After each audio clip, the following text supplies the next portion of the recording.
What's going on, YouTube? This is Jim Fanis, aka Viper Magic, and once again, I'm joined by my lovely wife, Miss Rachel. How you doing, Rach? Hi, everyone. We just came back from the Sony E3 experience, and we wanted to hop on, make a late night video. Late night video. To tell you all about it. Burning that midnight oil. So let's start with the bad. The bad. Go ahead. The bad was the theater. We went and saw it at Waterford Lakes in Orlando, Florida, and the first 10 minutes of the presentation, plus the first 30 minutes that we were in the theater, we missed. It was the video was skippy, and then finally it cut out. We were watching on our phone the debut of Last Guardian. So in addition to that, I personally think it was some sabotage by Microsoft.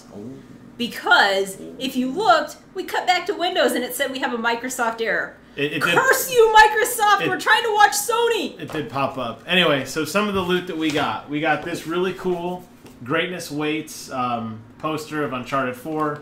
On the backhand side, we got Street Fighter, Battlefront, Mad Max, which I didn't really show a lot of, and No Man's Sky.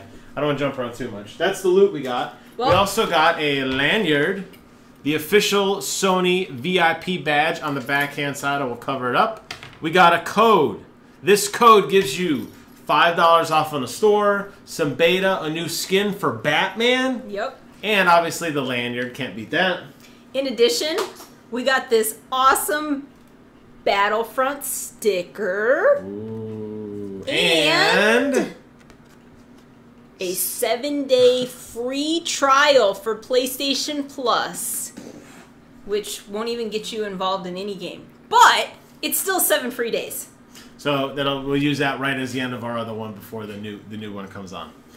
All in all, the PlayStation experience at a movie theater, if you get a chance to go to this next year, highly recommend it. Yeah, we had some technical difficulties, but being in an audience with a bunch of other Sony fans, awesome. So one other recommendation if you do decide to go next year, please take a shower beforehand. As I was sitting in the theater and as I was waiting in line, the dude next to me, I got continuous whiffs of BO. As a matter of fact, as I was walking to get into the line, some guy walked out of the restroom right in front of me and immediately caught that BO whiff. So please, hopefully, do everyone around you a favor, take a shower, wear some deodorant, don't bathe in cologne. Hopefully, we did not get the con plague. Hopefully not. We will find out. I will tell you, it was extremely warm waiting in line, as well as sitting in the theater. But but understand that was theater logistics. The actual thing that Sony did, the fact that we got anything for free, is cool. Yes, is cool. All right. So enough of that. Don't let any of that. We got to make sure none of that colors our opinion of this Sony press conference. And we're going to refrain from doing our best to compare between this and other conferences. We're going to focus on Sony. Yep. We'll do some recap videos later on. Yes, we will do a video ranking the press conferences later. Let's dive right in.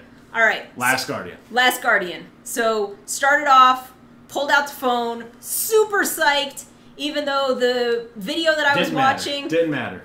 Was like probably about a 2-minute delay from the audio that I could hear in the theater. It was still amazing. I'm psyched. The fact that they opened up with The Last Guardian was the biggest FU to Microsoft and the planet. But we're not comparing. No, I'm not comparing. I'm just telling you that this was amazing. This game was supposed to be a PlayStation 3 launch title. I've said many times before, Shadow of the Colossus. Oh, that was the other thing. The badge will get you 7 free days of Shadow of Colossus. That is correct, yes. Shadow of Colossus is, without a doubt, unquestionably, my favorite game of all time. And the fact that Team Ico is coming back and they're going to bring us The Last Guardian, I could get choked up thinking about it right now. As a matter of fact, we just, in the last, year or two, replayed the remastered edition of Shadow of the Colossus and Ico. So, we're psyched. Not kidding. Obviously, didn't really have to show us anything. However, it's coming out next year. Next year! Next year. So, probably... That's cool. Now, everybody's been predicting it's coming. Everybody's been saying it. But they've been saying that for years. So, for it to finally come true, awesome. Starting off amazing. If they came out for the E3 press conference and they walked up on stage and they said Shadow of the Colossus and dropped the mic and it faded to black and that was the press conference, The Last Guardian. That would have been awesome. The Last Guardian. Yeah. What did I say? Shadow of Colossus. Oh, we'll bring that too. Yeah. But bundle them all together. Wow. Put it out. We're good to go. I'm choked up. I'm choked up about this. Okay, so Last Guardian is coming. I cannot wait. We're ready. I am ready. My body. Bring it out now. My body is ready, Reggie. So the next. Then they jumped into a new IP. New IP, Horizon Zero Dawn. And this game looks... At first I thought it was potentially a Heavenly Sword remake or something, because they had the girl with kind of the long red hair. But she's hunting dinosaurs, mechanical dinosaurs, with a bow and arrow. And it looked awesome because you can switch what kind of bow and arrow. You got an electric one, and then you've got one where it attaches a rope to the dinosaur. Right. And you can hold it down so you can get a better shot. Yeah, so she had... The video was her hunting these mechanical, smaller, almost like raptors. And then this big T-Rex-ish looking monster came out. And it was a boss battle, clearly. Yes. And she was shooting explosive arrows at it, blowing panels off of it. She had this electricity arrow, which stunned it. And then she had these tether arrows, which chained it down to the ground with this rope. And then she shot an arrow in its chest and it exploded. So it was also cool because even though she seemed like she was a ranged attacker, she did a lot of up-close shots as well. So not just a ranged game, there was also a place for that close quarters combat as well. So again, looks awesome. Looks awesome. Totally off guard. Nobody knew anything about this. Kind of a post-apocalyptic, maybe 200 years after something happened. Sounds like another game, but totally different than Fallout 4. It looked like it looked like civilization had come, gone, and come again. Yeah. A lot of statues of grass over like city streets and everything, and then some primitive girl running around with a bow and arrow. But again, super psyched. Super excited, and totally none on the radar. That was one I did not even expect. Which I love. I love to be surprised by E3. Then we get to see a little bit of the trailer of the remastered, and it looks like rebooted Hitman. Yes. So, a little bit of a surprise. Wasn't quite sure what was going on with the trailer. Right. But again, it's Hitman. And it looks like it's been rebooted. It looks great. So, Hitman took a turn for the worst after Hitman 2. I can't even remember all the Hitman games that came out because they got worse and worse and worse. So the first one was great. Because there was nothing new. Yeah, it was never done. It was good. But it kind of went downhill, and from there, I don't know. So hopefully this reboot will be good for the series. Yeah, it was a major departure from the series, and the last couple of games just got very odd. So to see them go back to their roots, to see Agent 47 again, obviously we didn't see any gameplay, but just the action that was going on, it just gave that feel of old school Hitman, and I hope that this reboot will bring some new life into the series, because it was pretty much dead. Yeah. It was pretty much dead. So moving on from that, next we had Street Fighter V. So they announced 2 new characters. Well, they did, but they didn't. Okay, so Birdie and Cammy have been around since Street Fighter 3. Yes, but new to the game. New to this game. I mean, you don't know who's going to be on the roster. We had Chun-Li. Chun-Li and Ryu are very heavily featured. Yes, but it's going to be the same core. I'm sure somewhere there's a roster that's already announced. I wouldn't even say Cammy and Birdie were like a major announcement. No, but you got to see new gameplay footage of them. They did show a lot of extended footage, and I'm blurring a little bit because after the E3 conference, we got an exclusive 30-minute in-theater PlayStation experience behind the scenes, and they deep dived a lot of these games. Yep, they talked about how with Birdie, yes, and they're using the chains for more of a ranged attack to give him, better more range, and Cammy had more aerial stuff. I don't remember them talking about that in the conference, but I just remember hearing about that. So the fact that a Street Fighter game is coming to one console exclusively is a really big deal, because Street Fighter has always been a multi-platform fighting game. I remember playing it on Super Nintendo way back in the day. I remember playing it in the arcade. Oh yeah. So I mean, to have it be a PlayStation exclusive, that's a big deal. Yeah. That's a theme that you'll be seeing, and we'll be talking about a little bit tonight. The approach that PlayStation's taking for the lack of these real hot first-party titles. It seems to be grabbing a lot of exclusive content or exclusive game rights to a game flat out, which is a different approach. It's interesting. It's a new strategy. Yeah, totally. I can't say at this point whether it's going to work for them or not, but it's definitely the approach they're taking. So next we had No Man's Sky, which you knew nothing about. I didn't. I really didn't know nothing about this. So what do you think about it now? We got to see some gameplay. So typically this is a game that I wouldn't be interested in. It's a very open world. Well, I guess I should say open galaxy. It's huge. I really thought that it was neat because you can explore, probably a million different planets. Okay, that's maybe a little bit of an exaggeration. Pretty much infinite. I mean, you can explore a planet, and there's a good chance that nobody else has even looked at it. Or ever will. Yes. So the fact that they have that much content in a game is amazing.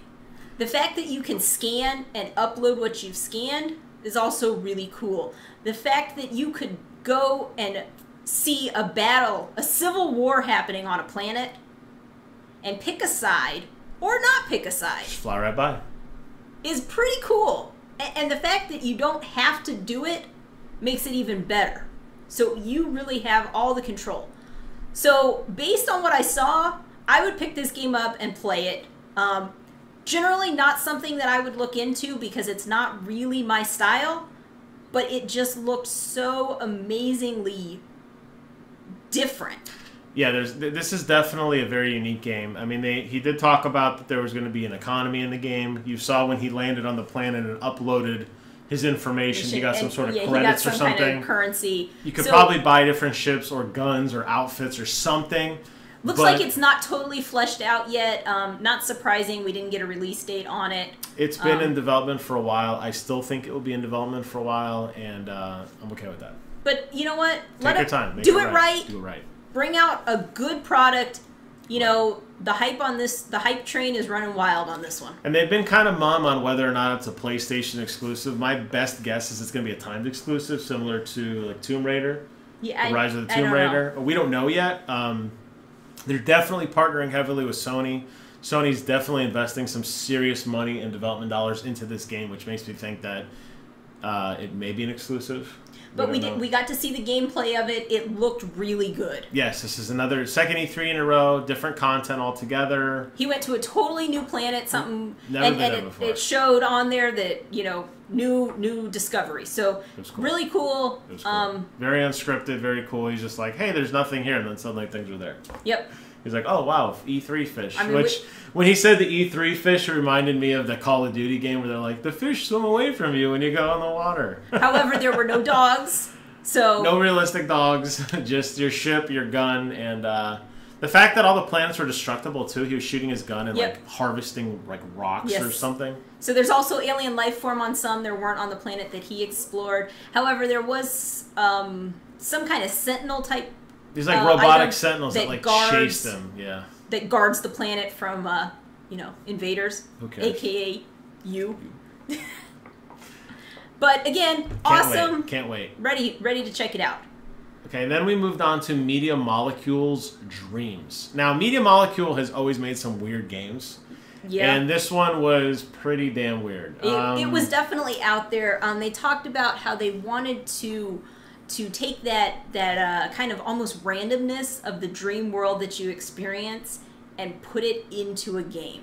So you draw basically with your touchpad, or you're holding your controller like I'm not. You're holding your controller at the screen, and you were like drawing or something, and he drew this like old looking man and a piano, and then it was like a puppet, like he was moving the sticks in and out, and it was really kind of strange. Definitely. So I'm not a very artistic person. Generally, I think of a straight line as about my capabilities, and sometimes I can't even pull that off. So probably not something that I'm gonna pick up and check out. Right. But if it inspires something else that's cool, then it's worth it. So, not my cup of tea. Not really that interested in it. I'm hopeful though that it will spawn something that's even better. Well, and it still seemed to be early in development. I mean, there wasn't much of a game there other than drawing. Yeah. Like, I will start a drawing and you will finish it. Yeah. Obviously, you think of like Little Big Planet where everyone was sharing and creating levels and that kind of content. And I think that's what they're driving towards. I think it's a cool idea, but as a fully fleshed game, I'm not seeing it yet. Yeah, no. But that's okay. I mean, that's, E3 is dream wild. New, cool. Throw it out there. See if it all sticks. about it. Yep. Maybe it's trending right now on Twitter. I doubt it, but you never know. So, in my mind, that was one of the low points of this presentation. Was that. We knew Media Molecule was doing something bizarre, and they did not disappoint on being bizarre. Next, they showed Firewatch, which they said was first a console. I think it's already out for PC. I don't know. Very stylized looking game. Reminded me again of the Team Fortress cartoony look, where you're basically this guy out in a forest. They said it takes place in 1989 in some national forest, and you're out looking for fires. So what's cool about it yeah. is it's you're this guy, and you interact with a woman via walkie-talkie. And that's it. That's the only. From what I understand, that's your pretty much only contact in the game. Yep. She's like the voice in your ear. She's like your Cortana. So it's an explorer type game. Looks kind of interesting. I wouldn't dismiss this one out of hand. It could be good. It could be. It looks interesting. I would play it based on what I saw. I'm a sucker for open world exploration.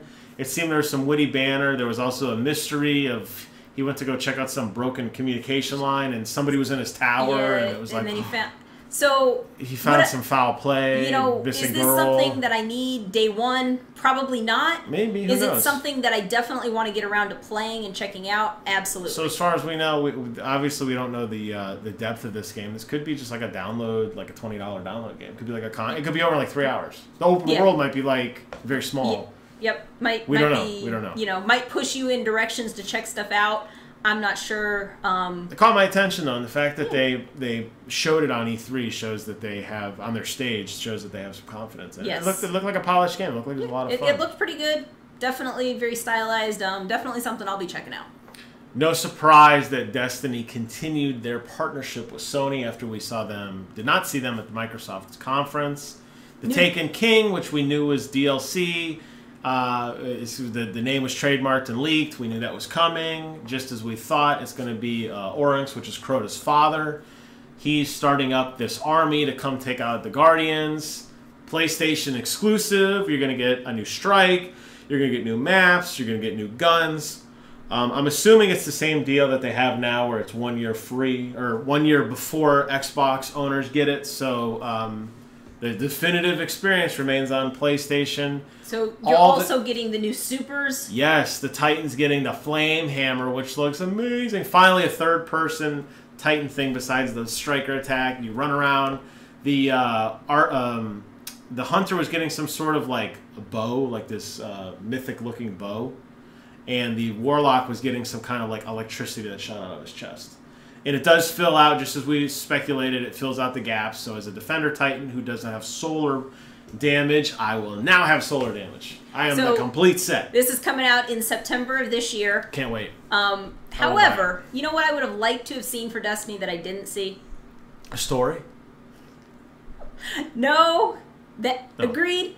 But I would have liked to have seen a new character. I mean, we're a year in. A new character, like a new class? Like a new class. Oh, okay.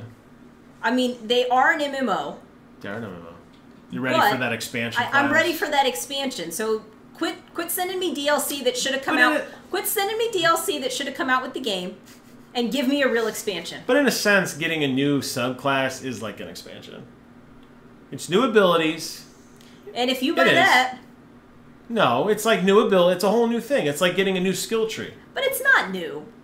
But what's the inherent ability between the difference between a Warlock and a Titan other than their special? A couple little different abilities? I'm looking for something new. You want new? You know, MMOs... I'm excited. MMOs are supposed to have new characters, new classes. Peter Dinklage come back and voice act the Ghost. Put some personality in this dry game. I doubt there's going to be any... They did say the bosses were going to be unique and everything. There's going to be a lot of new mechanics. It looked like there was one map where it was like a giant donut, and you had to run as this like wall like came behind you. So they said they were going to mix it up. Enemies would not just be bullet sponges anymore. I'm having a ton of fun with Dark Below, and with the new expansion, House of Wolves. Yep. I'm having a ton of fun with those right now. So now you have already reached level cap, so I still play. But I mean, you know, see you in the Nightfall. How hard was it really? An icebreaker. As they said, Pew. They want a galley. We want a galley. Bring us a Gallahorn. Bring us Gallahorn. All right. Moving on. Unique. It was very interesting to see that the Assassin's Creed franchise, which at one time was a PlayStation exclusive, jumped ship last year with Unity, and they had the bundle, the Xbox One bundle, is now returned to the PlayStation Nation. So, how about that? So my question is, did PlayStation actually have to pay for this? Or did Ubisoft come to them and go, hey, we want to do an exclusive content. All right. Microsoft told us to get lost because Unity was so bad. Ubisoft definitely groveled in their press conference. Ubisoft stock is pretty low in terms of the Assassin's Creed universe. I think a lot of us are very skeptical. They've announced that it's going to be single player only, but I will tell you that the little bit I saw playing with Evie, which is the female protagonist, the older twin sister, she was a badass. She looks amazing. She was a badass. I was a huge fan of the Assassin's Creed franchise. And then last year happened. Unity happened. So I will readily admit, we had Assassin's Creed Unity pre-ordered along with, what else came out about that time? There was something else that came out. I remember Unity. We dumped Unity. We actually went to the store to pick up this other game and left Unity there. They said, do you want Unity at Best Buy? I'm like, no, the reviews on it were so bad, I'm going to pass. We skipped Unity. So we haven't played Unity. Maybe when it drops down to like $5 or $10, it's $19.99 MSRP. I will pick it up. It's $19.99 MSRP right now, and it's not selling. Yeah, it's still a little too much for me. It's not selling. Syndicate now, could be redemption, but I am skeptical. I am not going to be a day one buyer. Syndicate looks awesome. It looks like you've got two different play styles. I'm not really sure how that plays in to the game. I couldn't really tell if Eevee was a PlayStation exclusive content.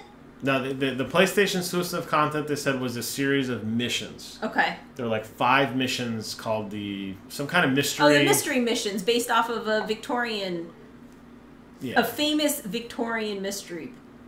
Okay. Sherlock Holmes, I don't know. Yeah, exactly. It's not like his name was trademarked. They're very mysterious about that. Yes, it was. So the PlayStation exclusive content will be these special missions only on PlayStation. I believe Eevee and I can't forget the guy's name. I think they're interchangeable. They may have their own story. I don't know. We didn't get to see any gameplay. It was just a pre-rendered trailer. Showing her in some pretty wicked combat. So she was definitely the more stealthy of the two. Her brother seems like he's more like the bruiser, yeah, kind of a heavy-handed guy. Looks really cool. I am carefully optimistic about this game. Carefully. We really, really got burned by Unity last year, and we're waiting. I'm still cautious. We're waiting it out. So Unity Syndicate's coming out later this year. We'll see. I'm saying right now it's a maybe. We'll see what reviews look like. So next, this is weird shit. Now, was I not saying part of what I wanted to see from Square Enix was a new Final Fantasy game that was not an online game? You did. Like I said before, at least 3 other times today, I don't want to play another MMO. I don't have time for an MMO. And you're getting another Final Fantasy game called... I am. World of Final Fantasy. So what the hell was that? Was that a joke? Initially, I thought it was a joke. So they come out and they have these. They had characters almost Disney-like characters, very anime, which I know is the Final Fantasy style, but like little kids. Their head was as big. It's like those little Playmobil figures. Their head was as big as their body. Yes, and they were very, very cartoony. Very stylized, right. More so than you see in a Final Fantasy game. But they also, so then it started that way. Right. And I thought, okay, they're showing you kind of the background story, because then they turned into, what I would say is more of a standard Final Fantasy character. Yeah, they were running through the field, and then all of a sudden they went poof, and then they're like normal-looking people. And I was like, so I thought they grew up, and, you were going to see some of the progression of their life as to what got there. It was weird. Then it got weird. So they dropped back into their child form. Maybe it's their toddler form, because it looks to me like most of the Final Fantasy characters are still in a childlike form. They may not actually be children, but that's kind of the form they take. So they dropped back into toddler mode. And then you had monsters in toddler form. Yeah, like baby Bahamut or something, like a little tiny dragon. It was weird. I can't explain it. I kept waiting for the trailer. I kept waiting for it to be like a movie, and then the reel would flip off, and then it'd show the real characters like, that game sucks, and then it'd be the real Final Fantasy. And it never happened. That was the real thing. So I'm not dismissing this game out of hand. I have already dismissed it. It could be neat. I am looking for a new Final Fantasy game. Don't look any farther. So I'm going to keep an open mind. All right. But this is probably not it, but it could be. So keep an open mind. Now, next, I got to talk about this. Okay. This is your game. The trailer starts. I'm looking at a city. I'm like, it's a Square Enix trailer. I'm like, could it be Midgar? I can't tell.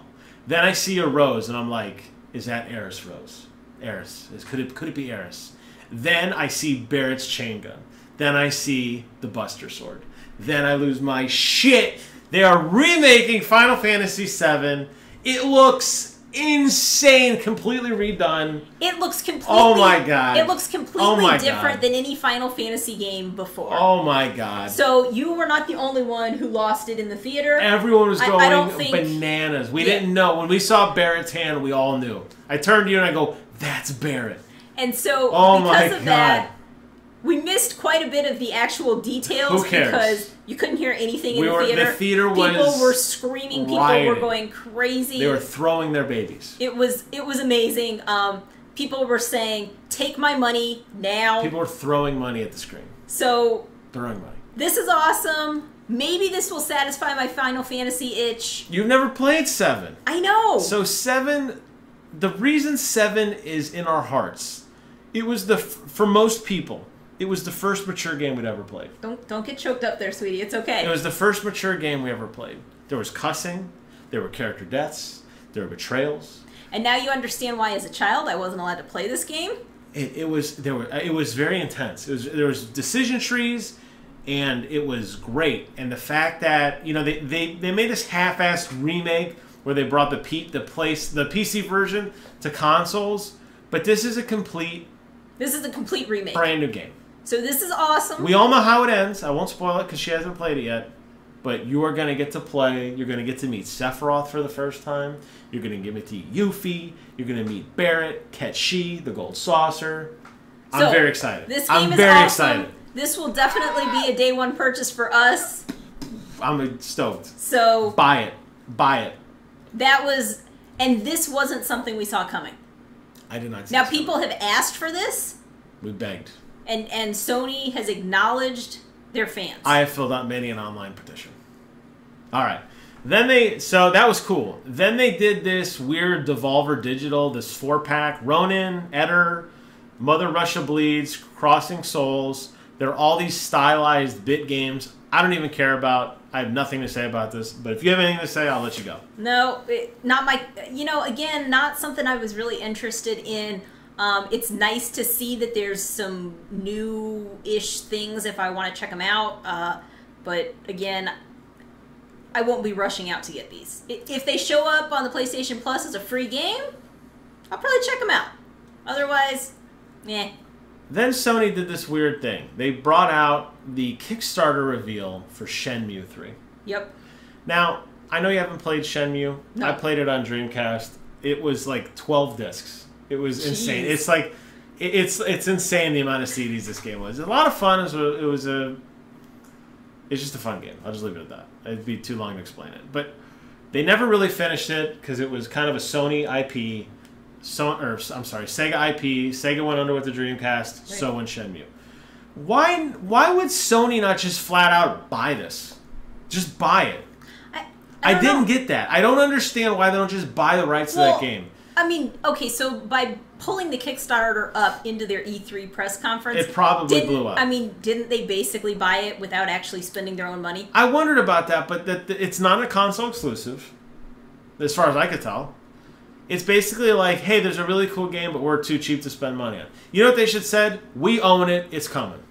Well, maybe they wanted to get everybody hyped up. Maybe they wanted to E3 hypes everyone up. But maybe they wanted to get you guys involved. Get their user base involved. Make you feel like you own it as well. I don't support Kickstarter. I think Kickstarter's stupid. So anything that I wanted to come out of Kickstarter, aka the Eternal Darkness sequel, got canned. So Kickstarter and I don't have the greatest relationship. It's the same reason the Steam greenlit or the Xbox developer, whatever they call it, early developer. The early access. This is the same thing. Yep. Stay away. If Shenmue comes, I'll get it. I'd like to see how the story ends. I probably have to do a little bit of digging because it came out in 2001. I was still in college at the time. I had hair. I would hope that they would do some kind of a bundle where you get 1 and 2 remastered. So you can play through them. I mean, I'm sure they would. We're talking. This has been 10 years at least. I believe they said Shenmue's 2001, so it's 15 years. I thought 2 came out in 2004, 2003. Was what they flashed up on the screen. So hopefully they'll come up with a pack so you can play through 1 and 2 prior to the release of 3. But again, agreed. It looks cool, but I'm not. I never played. I never had a Dreamcast. As a child, I was deprived. I only had computers, so most of my Commander Keen. Most of my childhood revolves around computer games. So if it was on the PC, I'm in. If it wasn't, I probably didn't get to play it a whole lot. All I got to do was play my cousin's Sega Genesis. Then they switched over to Batman Arkham Knight. There was a little teaser, mostly for the PlayStation exclusive Scarecrow content. Yep. You get to play as this officer who went into this club. Scarecrow's in the corner, and the cops start shooting zombies, which were obviously other patrons of the restaurant, and it cuts away. The little tagline they said at the end is, "This is how Batman dies." Yep. Now, is that literally he dies, or figuratively? We know that this is the conclusion of Rockstar's Arkham Knight, or Arkham trilogy. Yep. So, we'll see how it plays out. Next week! Next week! I'm excited. I'm excited for this one. I think the Scarecrow missions are going to be a lot of fun. Yep. And I'm looking forward to it. I thought it was a good trailer. I didn't expect it to come because I figured people kind of knew about it. But hey, I already got it. I'm ready. Yeah, so we got the collector's edition coming. So maybe they could have put unboxing. Maybe they could have put something else out there, but that's okay. Then they had Riggs. So Riggs was the game that Project Morpheus, the Sony VR headset. Now, Microsoft had a much longer presentation on their headset. This was just... So Microsoft actually had a live demo of theirs. Yeah, this was more of a trailer. What they did was they just expanded, and they said this is kind of what it's going to look like. It's basically deathmatch meets basketball. Meets a racing game. Kind of. It's very... It looks neat. Which Sony obviously needed something for their VR portfolio to keep themselves competitive. They had a little vignette of a couple other ones. They had like a one where you're underwater, where like a shark was on the cage and you were like a scuba diver. There was like a mining, like exploring a mine or a cave. So I will say this seemed like a better use of virtual reality. You're actually immersed. You're actually playing a game. This was a multiplayer game. Riggs was. So that's kind of cool. I personally am not a huge fan of the VR stuff. Yeah. Probably has to do with some of the things that I've seen as far as durability, as far as how it presents to each individual person. Right. You really, really have to do it well. Yes, otherwise, you do. It looks really bad. And there's really no in-between between something that is amazing and something that you go, this is unplayable. And VR is not going to be for everyone, and they're going to have a lot better content than this game to get the price point of where it is. Yep. I don't know what the price of the Morpheus is or the Oculus Rift is. So it doesn't look like any of them are commercially available yet. Haven't heard any pricing. So my concern with these obviously is going to be their durability. Before you can commercialize these, you really, really got to work on durability because these VR sets are extremely fragile. You really want to be careful. You know, I don't see myself adopting these anywhere near the beginning. I'm not worried about the durability. I'm worried about the content, and I don't see it yet. But this, the fact that they talked about it, you'll see more of this next year. This is a teaser. You probably won't even have Morpheus for sale until E3 of next year. I wouldn't even expect it then. It's just a teaser. But you know, this is the direction that both of the major players are going. Yeah. So expect to see more. Again, I'm not super psyched about it, but it does seem to be the way of the future. We'll see where it goes. PlayStation View, this was the only non-video game portion of the show. So this looks cool. So normally I'm not a fan of the E3 press conferences, especially the major players, stepping out of the game realm. In this instance... How about that, like that Powers thing last year where the guy talked about Powers for about 7 when Microsoft hours? talked about their entertainment system or their Halo TV show. Yet not a fan. I want to hear about games. Tell me about games. Tell me about the consoles. Tell me about the hardware. But this one I was excited about. And not only was I excited, the entire theater was excited. PlayStation View, you can purchase an individual cable station. A la carte TV. That's exactly what it is. It is amazing. It comes at a particularly relevant time for us. We have actually just dumped cable within the last month. So we are now the proud owners of a Hulu Plus subscription. Yeah, I think this is cool. And they said that PlayStation Plus members will get a discount on the services that they want. I think this is somewhat relevant. I know last year during E3 they had that really long, drawn-out Powers, where they talked about the TV show Powers, which I guess it did okay. I don't watch it. But they talked about being more relevant as an entertainment console. A lot of people groaned because we just fought Microsoft back on that. So here comes PlayStation doing it, and we're like, oh no, but a la carte TV channels, come on. I mean, that's a home run. They've already got it in some major cities. They're expanding it to some more. I think they said by the end of the year we could see it.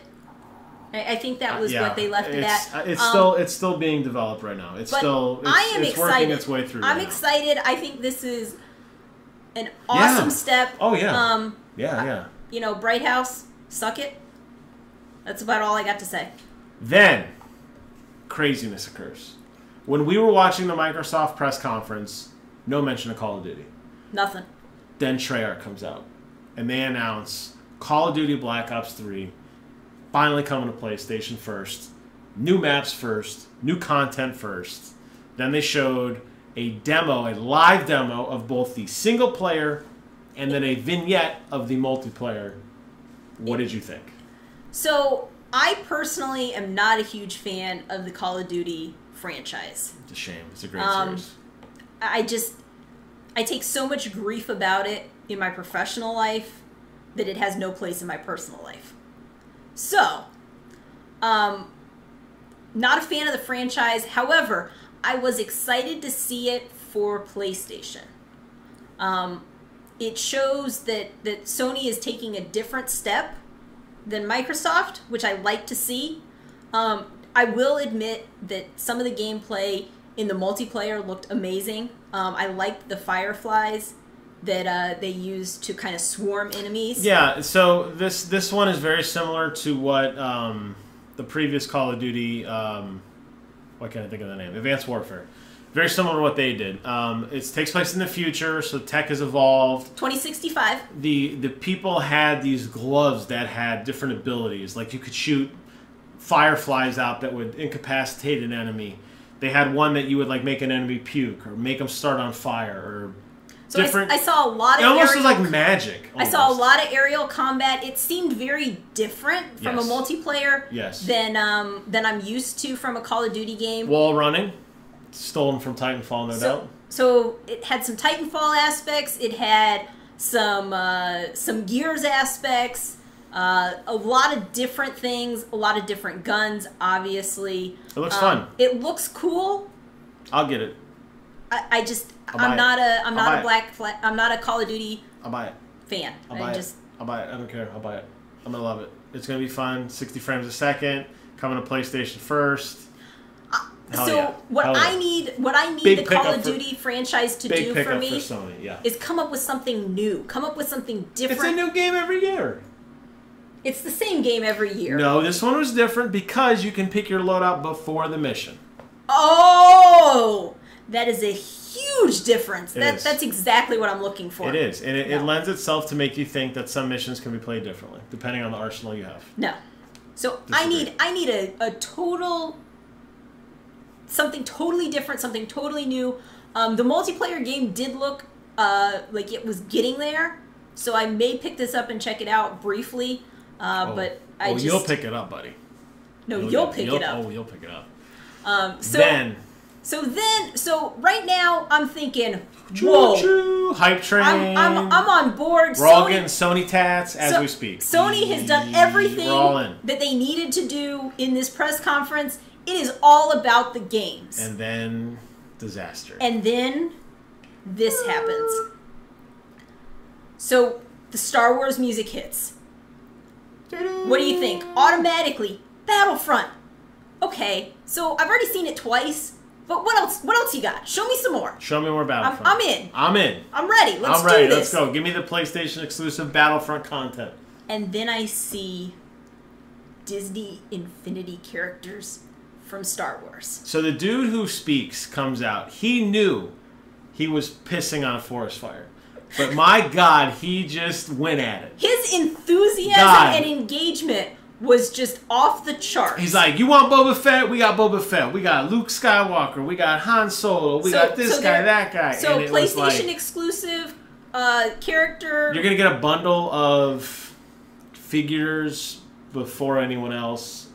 Because it's a PlayStation exclusive. Let's be honest.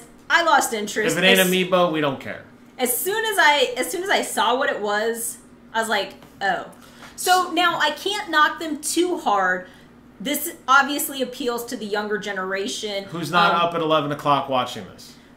But they are the future of gaming. I want them to be involved. I want them to be engaged. I want them to be excited. Yeah. Because this is what keeps gaming relevant. This is what keeps people coming back.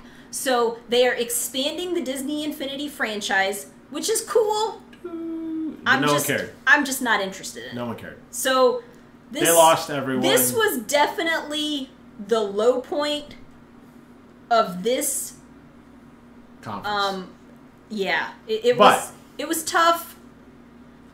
However, then this dude comes out. I don't know where he's from. He had a funny accent, and did you guys know that Star Wars Battlefront, which followed up this, the guy who played Infinity, he walked right off a cliff.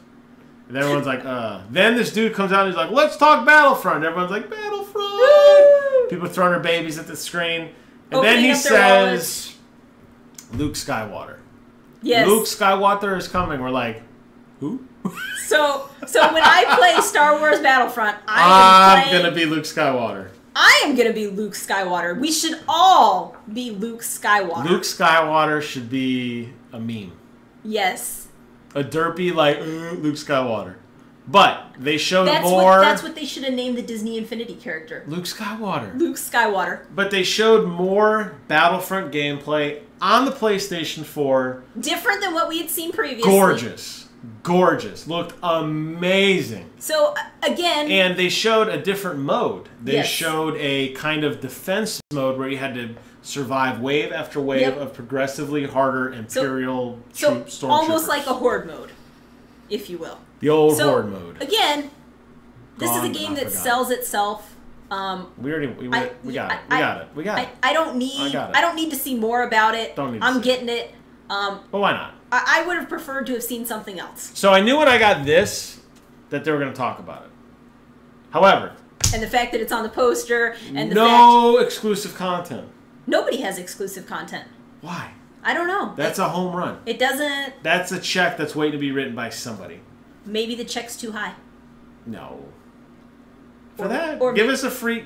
Give the winning console a free Darth Vader skin. So, I mean, they've already talked about, they're going to do updates for free and that kind of stuff. So maybe they're not doing DLC. They're playing it right down the middle. They're doing DLC. We're talking EA. They're doing DLC. Don't you worry about that. So if they didn't do day one DLC, okay, so they're giving... I would consider that to be a major win. So don't hang your hat on the fact that they're giving away one map tied into the movie, because that's not... That's not the EA model. So we all know that. Not bra. But, not bra. You know, you can always hope. Then the finale. The game that sells itself. We see the loading screen. Sully and Drake lift this plank off, open the door. Into a city. Sully walks off, and Drake just stands there. And you're like, okay, he's letting you check it out. And he keeps standing there. And he keeps standing there. And then fades to black. And then Sully and Drake walk up, lift the plank, and everybody waits his anticipation. Boom! Please work, please work. Drake takes off. Drake takes off. And the demo runs flawlessly. This game is cursed in demos. Last E3, Drake fell through a cliff or something. I don't remember what it was. But how awesome was this game? So it was amazing. You got to see a gameplay demo. You got to... So obviously it was live because it messed up the first time. That's okay. But he went out, you know, did some of the shooting, the fighting. Got to see some of that play out. Brief gunplay. Really cool. Yes. Looked good. Yes. So my only hope, so Uncharted 3, I was so disappointed. It was short. It was a short game, and I like to play games for collecting treasure, so I probably pushed it to the max. Oh, you did? And through these hands, you did. Pew, pew, pew, pew. Let me tell you, Uncharted 3 was way too short. So probably about a 5-hour game. I need more than that. Like 7, but okay. Listen. So let's just say this. Let's focus on... It didn't make it through the weekend. Let's focus on Uncharted. Okay, let's focus on 4. So the other thing you got to see in Uncharted 4... This is what I want to talk about. Talk about 4. Yes. Was the driving. Yes. So you were being chased by a gun truck. Yes. And you were trying to outmaneuver him. Swerving in and out of streets. So you were driving in streets, you were driving in alleys, you were driving down dirt roads, you were driving in the meadows, you were driving in the fields. It was amazing. It looked awesome. But I do wonder how much of that is actually scripted and how much of that is actually free play. Because when we saw the after exclusive content, they showed the exact same thing. Yes, it happened the exact same way. Yeah, afterwards, if you were in the theater, there's a 30-minute, like, just for PlayStation experience in the theater only. And they talked about the level design, and they re-showed that clip, which either it wasn't live at the stage, which I think it was, or you're right, it's basically invisible walls, and it's going to force you to go that way. And the dialogue did match what they were doing, which makes me think like he's like, oh, look out. Where if you were on the street, he wouldn't say, oh, look out. So I feel like... But I didn't see any button presses to, you know, which is typical of a Drake game. You know, you press the X button to avoid this or that. Very scripted. So... I think it was very scripted. However... Looks amazing. You know, obviously, big fan of the franchise. Oh, yeah, totally. I'll be getting it. Oh, yeah. It's got that Uncharted, that Naughty Dog polish... A lot of little things that they worked on the third one, like when you walk by walls, how Drake would put his hand out. When he was walking through the crowd, he was like moving around people. Yep. He ran into somebody, grabbed him by the shoulder, sorry. The gunplay looked amazing, flipping over, the shooting through there was like a little bazaar, all the like bottles and fruits getting all shattered. Him running and leaping over things, the jumping off the balcony and like uppercut or punching that Superman punching that dude in the face. It looks it's all here. It's, you know, it's coming out soon. I'm sad because they said that this will be it for Nathan Drake. So A Thief's End. So one of the things that we haven't mentioned, The end. A lot of the PlayStation exclusive content, if you will, comes in the form of a beta that you get if you pre-order the game. I saw that. There were at least 3 games that said that. So it looks like that's PlayStation's method to get you to pre-order. Now, does that really count? So if I pre-order through Best Buy and then I decide that I'm not picking it up, I've still played the beta. Yeah, of course. So, of course. So it's kind of an incentive, but at the same time, you know, yes, I don't like being forced into a pre-order. That doesn't sit well with me. Listen, you know what? In this world, betas are cool. I agree. That's the in thing. So I don't, no disagreements, but I would prefer to sign up for it versus being forced to pre-order a game. Yeah. So that's my opinion. That's my take on it. But again, I can always cancel a pre-order. After the Uncharted thing, fade to black. No, thank you, good night, just poof. So he did say goodbye prior to airing it, and I can understand wanting to end. Just slam the controller down and play my outro. Final takeaways. We're nearing the 50-minute mark. Final takeaways from the Sony 2015 press conference. Overall opinion, what'd you think? High level, so high level. I thought it was amazing. Yeah. I would remove a couple of items that I saw. Agreed. But overall, Sony did what they needed to do to sell this press conference and to get me hyped up about my PlayStation 4. So I'm still a PlayStation fangirl. You know, I marked out to several of the games. You know, there was some screaming, there was some yelling, there was lots of clapping. That's what made this collaborative. That's what made this above and beyond sitting at home watching it just on our couch with our dogs. Yes. Actually being at the conference with other people, other fans, made this a great experience. But it didn't hype up things that I didn't think would have been hyped up. I was already pumped about certain things. To me, the real takeaway out of this is gotta be The Last Guardian. It's gotta be. So there's nothing else. Last Guardian wins. That's it. That's all there is. Yeah. That's all I wanted to see. Last Guardian. And I saw it. A new IP that looks amazing. Well, a couple of new IPs that look amazing. Don't even care about those. I mean, I care, but Last Guardian. Additionally, the guest that was brought in was the Shenmue developer. So he was actually relevant to what you were showing me. So I got to give you props on that. That guy is still at just in case you're wondering, the EA press conference is still going on right now. Pele is still talking? Pele is still talking right now. So, want to give Sony props for actually bringing in a relevant guest. Thanks for all the loot. We had a good time. We'll be back next year. 2 thumbs up. We've said it all. Good job, As Sony. always, we want to thank you guys for watching. Please do us a favor. Comment, rate, subscribe. Let us know what you thought about the Sony E3 2015 press conference. Did it hit all the marks for you? And a better question, who won? We'll answer that soon. But until next time, we will see you guys on the other side.